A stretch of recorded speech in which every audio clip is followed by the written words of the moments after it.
Hello, North Penn. I'm coming at you from the high school. We have learned how to put a harness on at your navel or above, nice and tight, Misty on the corner. We have learned how to tie a knot, so now we're going to tie a knot into our harness. If you have your school bag, the school bag actually has a nice loop that simulates this, and that's what I would recommend. So I'm going to take these ropes, and it's going to work better. You have a longer rope. I'm going to review how to tie a knot. So these knots, okay, you want to take about 1.5 arms length. So if you look at one shoulder all the way across, and that's where I'm going to put my hand.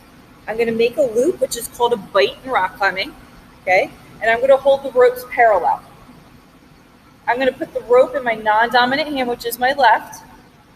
I'm going to take the loose end of the rope on my right hand, and I'm going to go left to right and make a complete loop around. I'm going to take my hand that has the loop, I'm going to put it through this bite, and I have a figure 8, okay? If you're struggling, I'm going to give you some Mrs. Kelly mannerisms, okay?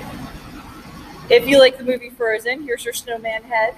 Snowmen, they need a scarf, so let's get them warm, and they need a carrot nose, so let's give them a carrot. That's an easy way to do that.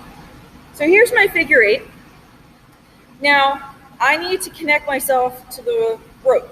So what I'm going to do is you can go through your harness, loose loop, bottom to the top. Now we're here. Or top or bottom, doesn't matter. It becomes a preference once you get used to this. And you're going to pull that rope through. You want to put your figure 8 knot in your non-dominant hand. You want to have the loose end of the rope be just through the harness in your hand. Now you don't want to pull this figure 8 knot through the harness. So what I'm going to do, and I did not pull this figure 8 knot tight, is I'm going to draw my finger and I'm going to retrace this knot. Everything looks the same way and it looks perfect if you have it done correctly. So I'm going to follow my knot. My knot goes over, under, I'm going to pull through. It's like you're actually doing restringing.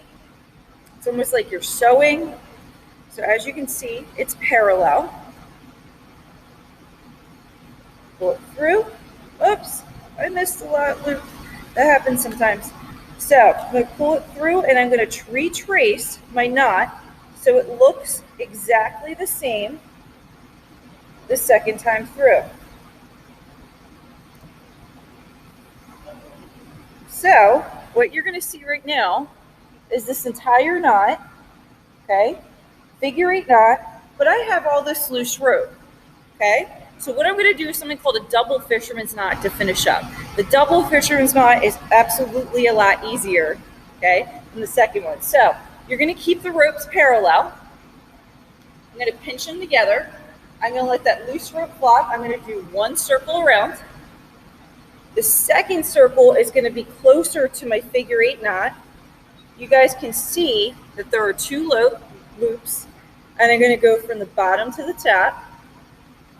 I'm going to pull nice and tight, and you're going to see, nice and tight, that it has an equal sign and an X sign. This knot is actually meant to slide. If it's in my face while I'm climbing, I'm going to want to slide it out of the way. And that is how you should look when you climb. So hypothetically, I should be able to swing and hold myself. So I did tie the knot correctly. My harness is on. I am literally holding my body weight. So this is the correct way to tie in to rock climb with a harness.